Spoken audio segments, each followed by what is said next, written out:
தாய் வீடு ஜூன் மாத இதழ் 2024 நூல் அறிமுகம். மலையக சுடர்மணிகள். எழுத்துருவாக்கம் நெல்லை ஜேசேம். குரல் வடிவம் கு. பிரபு. இலங்கை மலையக இலக்கிய உலகம் மட்டுமல்லாமல் தமிழ் உலக எழுத்தாளர்கள் நன்கு அறிந்த எழுத்தாளர் தோழர் மு. நித்யானந்தன் அவர்கள் எழுதி விழுப்புரம் மணற்கேணி பதிப்பகத்தால் ஏப்ரல் 2023 வெளியிடப்பட்ட மலையக சுடர்மணிகள் என்ற நூல் மலையக மக்களின் வாழ்வியல் வரலாற்றை உரக்க பேசும் நூலாக கருதப்படுகின்றது. தற்போது லண்டனில் வாழ்ந்து வரும் இந்நூலின் ஆசிரியர் இலங்கை பதுளையை பிறப்பிடமாக கொண்டவர். கொழும்பு பல்கலைக்கழகத்தில் பொருளியல் துறையிலே சிறப்பு பட்டம் பெற்ற தோழர் நித்யானந்தன் யாழ் பல்கலைக்கழகத்தில் பொருளியல் துறை விரிவுரையாளராக பணியாற்றிய அனுபவம் உள்ளவர். கல்வி கற்கும் காலத்திலேயே ஏராளமான இலக்கிய கட்டுரைகளை எழுதிய அனுபவம் உள்ளவர். பின்னர் கால சூழ்நிலை காரணமாக லண்டன் சென்று அங்கு ஆசிரியராக, கல்வி ஆலோசகராக, மொழிபெயர்ப்பாளராக பணியாற்றியதுடன் உயர்மட்ட கருத்துருவாக்க அமைப்புகளுடன் இணைந்து மக்கள் தொடர்பை மேம்படுத்திக் கொண்ட சமூக செயற்பாட்டாளர் ஆவார். உலக வல்லரசு நாடொன்றில் வாழ்ந்தபோதும் மலையக மண்ணை மறவாத தோழர் நித்யானந்தன் அவர்கள் மலையகம் தொடர்பாக எழுதிய கட்டுரைகள், நூல்கள், கலந்து கொண்ட கருத்தரங்குகள் ஏராளம். கூலித்தமிழ், ஆடல் எங்கேயோ அங்கே, மலையக இலக்கியம், சிறுமை கொண்டு பொங்குதல், பெருநதியின் பேராசை என்பன அவர் எழுதிய நூல்களில் குறிப்பிடத்தக்கவையாகும். செங்குருதியையும் நெற்றி வியர்வியையும் தேயிலை செடிகளுக்கு உரமாக்கி 2 நூறாண்டுகளாக வாழ்ந்து வரும் மலையக சமூகத்தின் அறியாமை இருளை அகற்றி கல்வி சுடரை ஏற்றி அவர்களின் வாழ்வை உயரச் செய்ய உத்தமர்களின் உயரிய சேவையை உயர்த்தி பிடிக்கும் நூலாக இந்நூல் விளங்குகின்றது. மலையக சுடர்மணிகள் என்ற தலைப்புடன் வெளிவந்துள்ள இந்நூல் மலையக வரலாற்றில் முக்கிய இடத்தை பிடித்துள்ளது என கூறலாம். 3 பகுதிகளாக 164 பக்கங்களை கொண்டதாக அமைந்துள்ள இந்நூலை அனைவரும் புரிந்து கொள்ளும் வண்ணம் இலகுவான தமிழ் நடையில் நூலாசிரியர் வடிவமைத்திருப்பது வரவேற்கத்தக்க அம்சமாகும். மலையக மண்ணின் மைந்தன் என்ற உணர்வுடன் வாழ்ந்து வரும் நூலாசிரியர் நித்யானந்தன் அவர்களின் நூல் முன்னுரையிலே ஆரம்ப காலங்களில் கங்காணிகளின் துரைத்தனங்களின் அட்டூழியங்களால் மலையக மக்கள் பட்ட பல்வேறு கொடுமைகளை கடும் சொற்களால் சாடியிருப்பதை காணலாம். இருட்டிற்குள் தள்ளிவிடப்பட்ட மலையக மக்கள் வெளிச்சத்திற்கு வருவதில் தியாக உணர்வுடன் பெரும் பங்காற்றிய பலரும் நாட்டிலே உள்ள நிலையில் அவர்கள் சிலரை இங்கே முன்னிறுத்தி அவர்களுக்கு பெருமை சேர்த்துள்ளார். உலக அளவில் ஆய்வுக் கட்டுரைகளை எழுதி வரும் நித்யானந்தன் அவர்கள் இந்நூலின் பிற்பகுதியிலே இலக்கியம் சார்ந்த தனது கடந்த கால கட்டுரைகளையும் இணைத்துள்ளமை கவனத்தில் கொள்ளத்தக்க விடயமாகும். நூலின் முதற் பகுதியில் கல்வி உலகின் ஒளிவிளக்காக திகழ்ந்த பேராசிரியர் சோ. சந்திரசேகரம் அவர்களின் அளப்பரிய சேவைகளை நினைவுகூர்ந்து அவர்களுக்கு புகழ் மாலை சூட்டுவதை காணலாம். சந்திரசேகரம் அவர்கள் கல்வியையே தொழிலாய், ஊனாய், உதிரமாய், சிந்தனையாய், வாசிப்பாய், எழுத்தாய், பேச்சாய், உரையாடலாய், மூச்சாய் கொண்டிருந்தவர் என பெருமிதம் கொள்வதை காணலாம். பின்தங்கிய சமூகத்திலே இருந்து வந்தபோதும் கற்ற பேரறிவை கொண்டு ஆங்கிலத்திலும் தமிழிலும் அவர் எழுதி குவித்த 30க்கும் மேற்பட்ட நூல்கள் இன்றும் அவர் பெயரை பறைசாற்றுகின்றன. அவரைப் போலவே அவரது எழுத்து எளிமையாக, இதமாக, புரிதலுக்கு உட்பட்டிருப்பதாக நூலாசிரியர் கூறுகின்றார். பன்முகத்தன்மை மிக்கவரான திரு சந்திரசேகரம் அவர்கள் கல்வித்துறைக்கு அப்பால் அரசியல், பொருளியல், சமூகத்தில், நிர்வாகத்தில், நீதித்துறையில் அழுத்தம் திருத்தமான கருத்துக்களை பதிவிடக்கூடியவராக திகழ்ந்துள்ளார். இன, மத, மொழி வேற்றுமை பாராது சமத்துவ சமூகத்திற்காய் யாதும் ஊரே யாவரும் கேளீர் என வாழ்ந்து மலையக சுடர்மணியாய் மனம் பரப்பியவர் திரு சந்திரசேகரம் என கூறும் நூலாசிரியர் அவர் பதுளையிலே பிறந்து மகாஜனாவிலே வளர்ந்து பேராதனையில் சிறந்து ஜப்பானிலே உயர்ந்து கொழும்பிலே நிமிர்ந்து மலையக பெருமகனாய் வாழ்ந்து தனது 78வது வயதிலே எம்மை விட்டு பிரிந்தார் என கண்ணீருடன் பதிவிட்டுள்ளமையை காணலாம். ஏகாதிபத்தியத்தின் கொள்ளை கூடாரமாக இருந்த மலையகத்தில் கடுமையான கட்டுப்பாடுகள் காரணமாக அறிவொளி பரவாது இருள் படர்ந்திருந்த வேளையில் வெளிச்சமாக மலையகத்தில் தோன்றிய கல்வி சிற்பி பாரதி ராமசாமி என அடையாளம் காண்கின்றார் நூலாசிரியர் நித்யானந்தன். பதுளை பகுதியிலே 50 ஆண்டுகளுக்கு முன்னர் பாரதி கல்லூரி என்ற ஒன்றை ஆரம்பித்து மலையக குழந்தைகள் கல்வி பெற வித்திட்ட மாமனிதராக திகழ்ந்தவர் திரு ராமசாமி எனலாம். கல்லூரி ஒன்றின் அவசியத்தை உணர்ந்த தீர்க்கதரிசி என அழைக்கப்பட்டார். கல்வி பெறாத சமூகம் அழிந்தொழிந்து போகும் என அன்றே அறிந்து கல்வி எனும் சாலையை சரியான தருணத்திலே ஆரம்பித்த பாரதி ராமசாமி தன்னை அதில் ஆத்மார்த்தமாக ஈடுபடுத்திக் கொண்ட ஒளிரும் மலையக நட்சத்திரம் ஆவார். அரசாங்கம், அரசியல்வாதிகள் என பலரும் மலையக மக்களை கண்டுகொள்ளாத காலம். மலையகத்தை சுரண்டியவர்கள், வறுமையிலே வாடியவர்களுக்கு கல்வி அளிக்க தயாராக இல்லாத கொடுங்கோல் காலத்தில் கல்வி வெளிச்சம் தர வந்த திரு பாரதி ராமசாமி மலையக சுடர்மணியானவர்களில் ஒருவராவார். அவரின் அயராத பணியினால் பதுளையில் முதல் முறையாக சில பட்டதாரிகள் தோற்றுவிக்கப்பட்டனர். அதன் தொடர்ச்சியாக புகழ்பெற்ற பேராதனை பல்கலைக்கழகத்திலே இருந்து பலரும் பட்டதாரிகளாக வெளிவந்தனர். வறுமை பிடியில் சிக்குண்ட போதும் கல்வி தடைப்படாது போராடி வெற்றி கண்ட பாரதி ராமசாமி வரலாற்று சாதனையாளராக போற்றப்பட வேண்டும் என நூலாசிரியர் மிக அழுத்தமாக பதிவு செய்திருப்பதை நூலில் காணலாம். அதன் அடிப்படையில் அவர் கல்வி யுகத்தின் நவீன சிற்பி என்றே போற்றப்பட வேண்டும் என்பது நித்யானந்தன் அவர்களின் வேண்டுகோளாகும். மலையக சுடர்மணிகள் என்ற நூலை எழுதியுள்ள எழுத்தாளர் நித்யானந்தன் அவர்கள் மலையக மக்களின் எழுச்சிக்கு வழிகோலிய பலரை நினைவுகூறும் வகையிலே பலதரப்பட்ட மலையக ஆளுமைகளை அறிமுகப்படுத்தி நினைவுகூர்வதை காணலாம். அவ்வரிசையிலே பத்திரிகை ஆசிரியராக செயற்பட்டு மலையக இளையோர் மத்தியில் விழிப்புணர்வை ஏற்படுத்தியவர். 1939 ஆண்டு கொட்டக்கலையில் பிறந்து 2004 வரை வாழ்ந்த திரு கார்மேகம் முக்கியத்துவம் வாய்ந்தவர் என நூலாசிரியர் குறிப்பிட்டுள்ளமை குறிப்பிடத்தக்கதாகும்.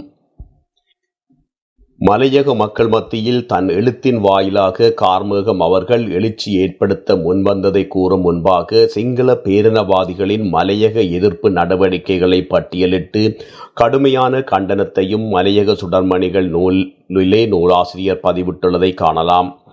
1939 ஆண்டு பாராபட்சமான காணி உரிமை சட்டம், 1948 ஆண்டு மலையக மக்களின் குடியுரிமை பறிப்பு சட்டம், 1956 ஆண்டு தனி சிங்கள சட்டம் போன்றவற்றின் கொடூர முகத்தை நூலாசிரியர் குறிப்பிட தவறவில்லை.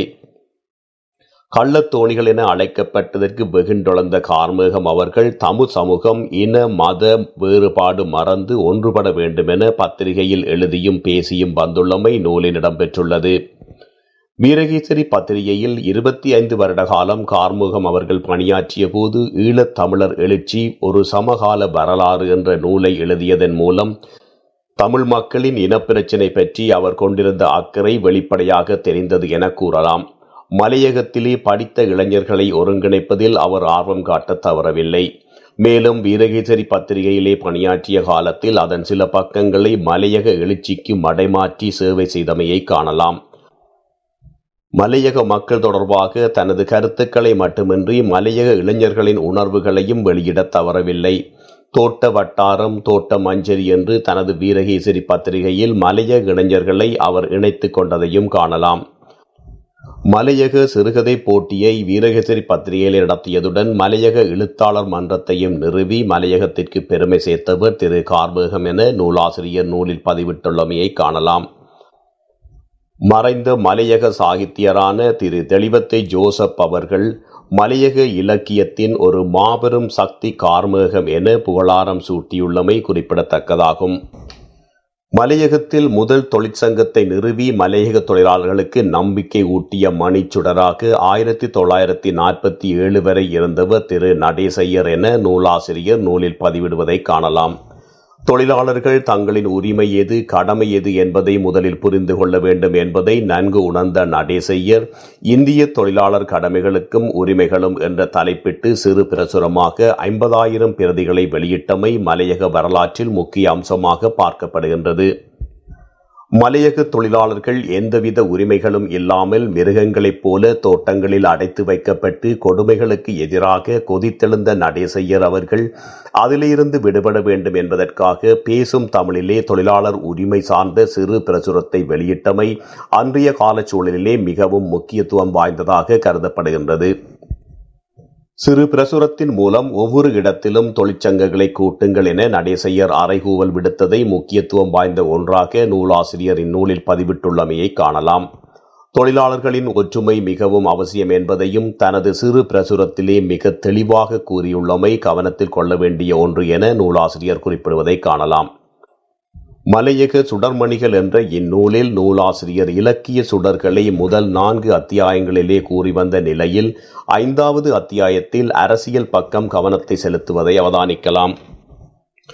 மலையக அடையாள அரசியலின் ஒரு தனி நாயகன் என பே. சந்திரசேகரன் அவர்களை அடையாளப்படுத்துவதை காணலாம். சுதந்திர இலங்கையின் ரவுடி அரசியலிலே கொடூர இன ஒடுக்குமுறை தலைவிரித்தாடும் காலகட்டத்தில் 1957 காலப்பகுதியில் பிறந்த சந்திரசேகரன் அவர்கள் மக்களின் நாடி துடிப்பை பிடித்து பார்த்து தன் போராட்ட பாதையை தொடங்கிய போராளி என நூலாசிரியர் புகழாரம் சூட்டியுள்ளார். மலையக சமூகத்தின் அடையாள அரசியலின் தனித்துவத்தை புரிந்து கொண்ட அரசியல் ஆசானாக அவர் குறிப்பிடப்படுவதை காணலாம். எவரும் எளிதில் அணுகக்கூடியவராக திகழ்ந்த சந்திரசேகரன் அவர்கள் மலையக மக்களின் அசல் மைந்தனாக, அவர்களின் உரிமை வேட்கையை ஆத்மார்த்தமாக உணர்ந்த பெருமகனாக செயற்பட்டதை நூலை வாசிக்கும் போது அறிந்து கொள்ள முடிகின்றது. இலங்கை அரசியலின் நெளிவு சுழிவுகளை நன்கு அறிந்துள்ள சந்திரசேகரன் அவர்கள் அரசியல் என்பது சாத்தியப்பாடுகளின் கலை என்பதனால் நடைமுறைகளிலே வரம்பிற்குள் பேசியும் இணங்கியும் போராடியும் அனுசரித்தும் செயற்பட வேண்டும் என கூறலானார். இவ்வாறு மலையக அரசியலின் விடிவெள்ளியாக வலம் வந்த இளம் போராளி மலையக சுடர் சந்திரசேகரன் அவர்களை இளமையிலே மறைந்தமை மலையக மக்களுக்கு பேரிழப்பு என எழுத்தாளர் நித்யானந்தன் குறிப்பிட்டுள்ளமை கவனிக்கத்தக்கதாகும்.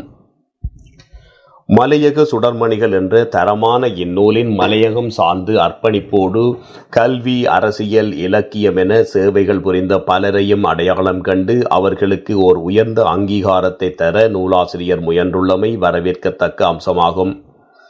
இவ்வரிசையிலே மாத்தளையில் சமூக இலக்கிய செயற்பாடுகளுக்கு உந்து விசையாக இருந்தவரும் நாடக இயக்கத்தினை வலிமை பெறச் செய்தவரும் மலையக நாவல் துறையில் சிறுகதை துறையிலும் கால்பதித்து சிறப்பு பெற்றவருமான மாத்தளை காத்தியேசுவின் இலக்கிய பணியினை நூலாசிரியர் இந்நூலில் பதிவிட்டுள்ளமையை காணலாம். அதேபோன்று மலையக இலக்கியத்திற்கு பெரும் தொண்டாற்றிய மாத்தளை வடிவேலனையும் இங்கே நூலாசிரியர் நினைவு கூறுகின்றார். மலையக ஆலயங்களில் தெய்வ வழிபாடுகளில் ஆழ்ந்த ஈடுபாட்டுடன் சமூக செயற்பாட்டாளராக, இலக்கிய ஆர்வலராக, சிறுகதை எழுத்தாளராக, மலையக நாட்டார் வழக்காறுகளில் ஈடுபாடு கொண்டவரான செயற்பட்டதை நூலாசிரியர் நினைவு கூறுகின்றார். பதுளையின் முதல் கல்வி முன்னோடி என குறிப்பிடப்படும் அமரர் திரு சி. ஆறுமுகம் அவர்கள் கல்வித்துறையில் ஒளிவிளக்காக திகழ்ந்த வரலாற்று நூலின் 8வது அத்தியாயத்தில் தெளிவாக குறிப்பிடப்பட்டுள்ளது. அதேபோன்று அடுத்து வந்த அத்தியாயத்தில் மலையக இலக்கியத்தின் பச்சை இளங்குருத்தான திரு லெனின் மதிவாணன் பாடசாலை ஆசிரியராக பணியை தொடங்கி அரசின் உயர் பதவியினை எட்டிய வரலாற்றுடன் அவர் எழுதிய பல்வேறு நூல் பற்றிய விவரத்தும் தரப்பட்டுள்ளது. மலையக சுடர்மணிகள் மலையக ஆலய வழிபாடு, தெய்வ நம்பிக்கைகள் போன்றவற்றிலே ஈடுபாடு கொண்டிருந்த போதும் மலையகத்தின் நாட்டார் வழக்காட்சியில் போதிய ஆய்வு முயற்சிகள் மேற்கொள்ளப்படவில்லை என்ற நூலாசிரியரின் ஆதங்கத்தை நூலை வாசிக்கும் போது காண முடிகின்றது. முதல் பகுதியின் இறுதி அத்தியாயத்தில் மலையக தொழிலாளர்களை புகைப்படமாக எடுத்து முதல் பிரித்தானிய பெண்ணான ஜூலியா மார்க்ரெட் பற்றியும் அவரது புகைப்பட வரலாறு பற்றியும் மலையகத்துடன் தொடர்புபடுத்தி நூலாசிரியர் எழுதியுள்ளமை கவனம் பெறுவதாக புரிகின்றது. மலையக சுடர்மணிகள் நூலின் 2ஆம் பகுதியில் நூலாசிரியர் கோகிலம் சுப்பையாவின் வாழ்வும் எழுத்தும் என்ற தலைப்பிலே நீண்ட கட்டுரையொன்றை எழுதியுள்ளார். கோகுலம் சுப்பையா அவர்கள் இந்தியாவிலே இருந்து தொழிலாளர்கள் இலங்கை வந்த சூழ்நிலையில் அவர்கள் அனுபவித்த துயரம் என்பனவற்றை கருப்பொருளாக கொண்டு எழுதிய தூரத்து பச்சை என்ற நாவலை முன்னிலைப்படுத்தி அதனுடன் தொடர்புடைய பல்வேறு ஆளுமைகள், இலக்கிய கர்த்தாக்கள் என பலரையும் பல விடயங்களையும் நிகழ்வுகளையும் மிக ஆழமான புரிதலுடன் இப்பகுதியிலே எழுத்தாளர் நித்யானந்தன் அவர்கள் குறிப்பிடப்பட்டுள்ளமை வாசிப்போரிடையே மிகுந்த கவனத்தை ஈர்ப்பதாக அமைந்துள்ளது. தூரத்து பச்சை நாவலின் முக்கியத்துவத்தை குறிப்பிடும் வகையில் இந்தியாவில் பிரபல ஆங்கில நாளேடான த ஹிந்து பத்திரிகையின் 18/2/2003 நாளில் நாவலின் உள்ளடக்கத்தை பாராட்டி எழுதப்பட்ட கட்டுரையை ஆசிரியர் இங்கு பதிவிடப்பட்டுள்ளமை குறிப்பிடத்தக்கதாகும். இப்பகுதியில் வாசகர்கள் அறியாத உலக நிகழ்வுகள் உட்பட பல்வேறு வரலாற்று சம்பவங்கள் கட்டுரையில் விவரமாக கூறப்பட்டுள்ளன. நூலாசிரியர் நித்யானந்தன் அவர்கள் தூரத்து பச்சை நாவலாசிரியர் கோகிலம் சுப்பையா அவர்களுடன் நட்புறவில் இருந்தமையினால் அவரின் சிறப்பு பற்றி பல்வேறு இடங்களில் நயம்பட எடுத்துரைக்க தவறவில்லை. தொழிற்சங்கவாதியாக, மேடை பேச்சாளராக, ஓவியராக, நுண்கலை ஆசிரியராக, எழுத்தாளராக, நாவலாசிரியராக, மொழிபெயர்ப்பாளராக, பன்முக ஆளுமை கொண்ட கோகிலம் சுப்பையா அவர்கள் மலையக இலக்கியத்தின் தனிப்பெரும் பெண் நட்சத்திரமாக ஒளிர்வதை நூலாசிரியர் தனது கட்டுரையை முத்தாய்ப்புடன் முடித்துள்ளமை சிறப்பு அம்சமாக பார்க்கப்படுகின்றது. நூலின் இறுதிப் பகுதியான 3ஆம் பகுதியில் 5 கட்டுரைகள் இடம்பெற்றுள்ளன. இதில் தலவாக்கலை குரூப் மலைநாட்டு மக்களின் போராட்டம் என்ற தலைப்பிலே திருவாளர் S.R. ரங்கையா, A. ராமநாதர் இணைந்து தோட்டங்களில் நடைபெறும் பல்வேறு விடயங்களை மக்களுக்கு அறிவுறுத்தும் வகையில் வெளியிட்ட பாட்டு புத்தகம் பற்றியதாகும்.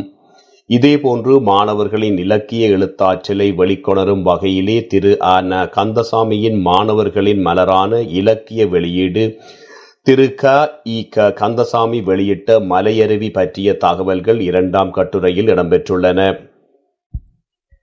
3ஆவதாக 1981 இலங்கை அலை சஞ்சிகையின் மலையக மக்களின் வாக்குரிமை பற்றி கடுமையான விமர்சன பார்வையிலே வெளிவந்த கட்டுரை மறுபிரசுரமாக வெளியிடப்பட்டுள்ளது.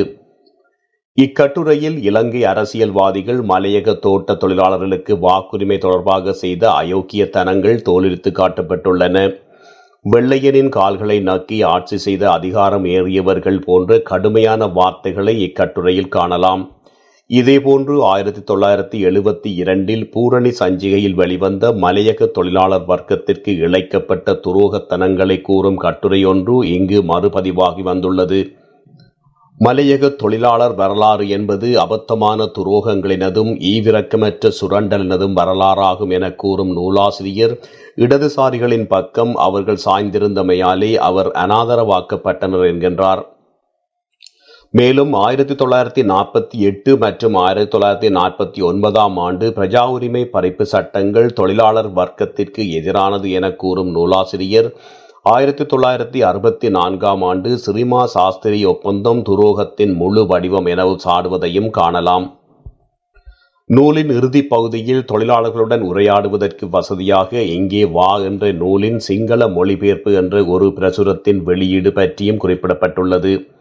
நூலாசிரியர் மலையகம் தொடர்பாக ஆழ்ந்த புலமை பெற்றவர் என்பதால் மலையக சுடர்மணிகள் நூறின் வரலாற்று ஆதாரங்களை மிகவும் திறம்பட பதிவிடப்பட்டுள்ளமை காணலாம். கடல் கடந்து வாழ்ந்தாலும் அவரது மலையகம் பற்றிய ஆழ்ந்த அறிவாற்றலை நூலை வாசிக்கும் போது புரிந்து கொள்ள முடிகின்றது. சிதைக்கப்பட்ட மலையகத்தில் மறைக்கப்பட்ட வரலாற்று சம்பவங்களை, வரலாற்று ஆளுமைகளை வெளிச்சத்திற்கு கொண்டு வருவதில் நூலாசிரியர் கொண்டுள்ள அக்கறை, ஆர்வம் நூலை வாசிக்கும் போது புரிந்து கொள்ள முடிகின்றது. வாய்ப்பு உள்ளவர்கள் இந்நூலை வாங்கி படிக்க முன்வர வேண்டும். நன்றி.